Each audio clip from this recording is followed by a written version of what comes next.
Alex Haslam, who's a social psychologist, has done a lot of research, and he truly believes that you are your social groups. And the people you interact with in social groups really make up a huge part of your identity, and he's going to tell that story. Alex is a social psychologist. He's based at the University of Exeter in England, and he's an innovator in studying the relationship between individual identity and group identities. Please welcome Alex Haslam.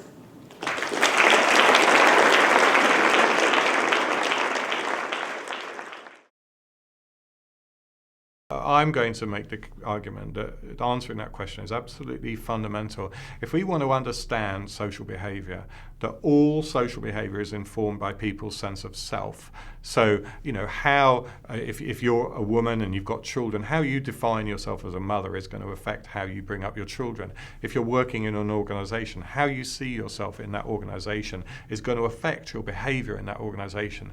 And I would argue that, if you like, the self as a core psychological construct is at the center of social behavior, and you can never understand any form of social behavior without engaging in the psychological constructs that underpin it. And fundamental to that are issues of identity. So I would argue the question of identity is the big question in social science. Let's just start by thinking about, if I said to you, who are you? Who am I? Well, I'm an individual. I'm Alex, or I'm Irene, or I'm Clyde. And that surely then the nature of identity is bound up in our individual experiences, our sense of ourselves as I. And if I wanted to understand my own identity, what I would need to do is kind of remove myself from social contact and kind of go deeper and deeper into that personal self. And this is a little experiment that a BBC journalist conducted recently. And this journalist went to live as a hermit in the mountains of mid-Wales. And what did he find? This is what he said in this book. What I found was not what you might expect. You might think that such protracted solitude would lead to introspection, to growing self-awareness. But not for me. What happened was that I began to forget myself. My focus shifted almost entirely outwards. It was as if we gain our sense of self from our interaction with other people. Alone, there was no need for identity, for self-definition. So actually going deeper and deeper into the personal self, becoming more of an I, actually you lose contact with identity. Actually, the self and our sense of self is actually incredibly fluid. And one of the reasons for that is that the self, our sense of self, is actually a category. We can think of ourselves as individuals, I, Alex, or I can think of myself as a group member, and I can think of myself as a member of different groups. I can say I'm British, or I can say I'm a social scientist, or I'm male. So the question then is, when do particular identities become salient? And again, you might think that's a simple question. Actually, it's peculiarly complicated. If I were to answer it in a single sentence, the answer as to when we define ourselves in terms of a particular identity is when it makes sense to do so. You're more likely to define yourself as Canadian if you're watching Canada play sports and the Olympics. That comparative context makes that identity salient. If the sport in some sense or the activity is typical of that identity, so you're more likely to feel Canadian if you're watching ice hockey than if you're watching a field hockey, for argument's sake, or if you're watching tennis or something like that. And also if being Canadian has meant something to you in the past. Then we tend to see ourselves as similar to other members of that category, of that group. So if you happened to have bumped into each other on the metro on the way here, you wouldn't have felt that you had anything in common with the person sitting next to you. But now that you're in this room and your relationship to that other person is defined by this shared identity, you feel that sense of commonality, you feel closer to them. You're more likely to listen to them and think they have something interesting to say to you, and by the same token, they're more likely to think that you have something interesting to say to them. If I define myself in terms of a social group-based identity, an identity that I share with someone else, like us social scientists, us men, or us supporters of this particular football team, then I, if you like, seek out other members of that group, and I will work together with other people who have that identity to organize our behavior in meaningful ways and achieve group relevant outcomes. Without social identity, without that sense of usness, we couldn't engage in the collaborative activities that, if you like, propel society forward. Now, again, you all work in your organizations. What I would say is central to the ability of those organizations to work is a sense of shared identity.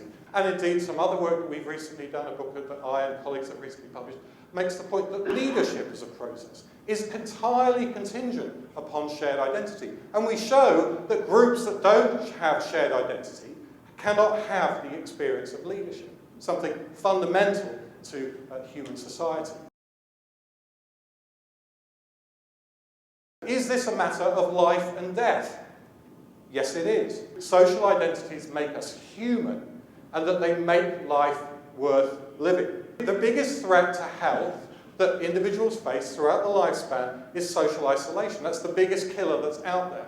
One of the reasons we don't focus on the consequences of social isolation is you can't cure it with a drug. So drug companies can't make a lot of money out of, if you like, dealing with that particular problem. Actually, that's a problem we have to deal with ourselves. So the question is, and again, the question that myself and my colleagues in CIFAR in our group really address very fundamentally is, well, can we do anything about that? If a sense of identity loss is going to compromise health and well-being, can we do anything to create a sense of shared identity that will feed into positive health outcomes? And indeed, one of the great problems of contemporary society is that we have too many lonely people in it. When in their lives do people they're most likely to experience profound identity loss? And it's very much towards the end of people's lives, when they retire, and in particular, if they have to move into a care facility, like a residential care home. And that was who we looked at in this study. We were looking at a care home where the care staff were worried that a lot of the residents had become very isolated and they weren't using communal facilities. In particular, they weren't using the lounges in the wings where their own rooms were located.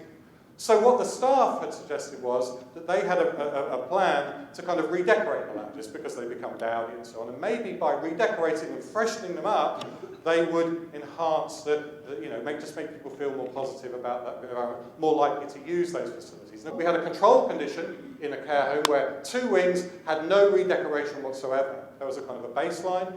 We had another wing in which the residents moved into that wing and it was beautifully redecorated to the highest possible standard on the basis of decisions that had been made by the staff on the basis of their prior experience, but the residents were not involved in those decisions. And in the third condition, we got wings involved as groups in the process of making decisions about the decor in those new wings. This is what we found. This is social identification. In the baseline condition, over time, you don't see any difference, and the same is true in the control condition where the decisions were made for the residents. Where they were empowered, though, as you would predict, the residents started to feel connected to the other residents. They felt that the person in the room next door to them was no longer a stranger, and the staff the same, so they felt more part of the community. How did that affect on their life satisfaction? Well, as you'd expect in the baseline condition, in the control conditions, there wasn't much change. But in the empowered condition, where they come together as a group, you got a massive increase in life satisfaction, and that was associated with significant drops in depression, clinical depression. It was also associated with cognitive functioning. Being involved in a group, feeling part of the community, if you like, infused people with a motivation to actually engage, and what we saw was particularly increases in memory and language functioning, if you like, aspects of cognitive functioning that are strictly motivational, okay? So people were motivated to engage. If you create an intelligent community in which people engage, then you can enhance their cognitive performance. If you look at the control conditions, what you see is that over time people were not more likely to use their lounges. In fact, after decoration, they were less likely to use their lounges. Why? Because they didn't recognise them anymore. They were foreign places. They would come in. One woman expressed complete surprise. She thought she'd been moved into another home. But amongst those people who'd been involved in the process of change, what you see is a massive increase, in fact a threefold increase in that use of space. So again, the cure for social isolation isn't just to create better environments, it's to engage people as collectives in the process of transforming those environments. I've, if you like, given you the theory that identities are really important for social behaviour. In fact, fundamentally, I'd say that social identities, they're a source of pleasure. We feel good because we're members of groups. But more fundamentally, they actually give our lives meaning and they give us purpose. You can't have football teams, you can't have nations, you can't have companies, you can't have television production companies, you can't have social science without the people who are party to that sharing a sense of identity. That provides them with a motivation and an intellectual framework that allows them to coordinate the behaviour in meaningful ways and produce key social outcomes.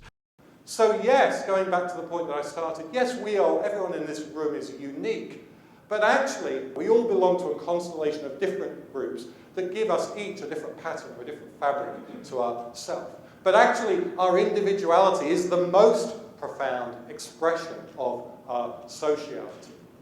And the final point I'd make is that to understand the self then, we should not turn inwards and, if you like, down the microscope and so on and look deeper and deeper into our genetics or independent of the society from which we come. That actually, to understand the self, we need to turn towards society, not away from it. Thank you very much.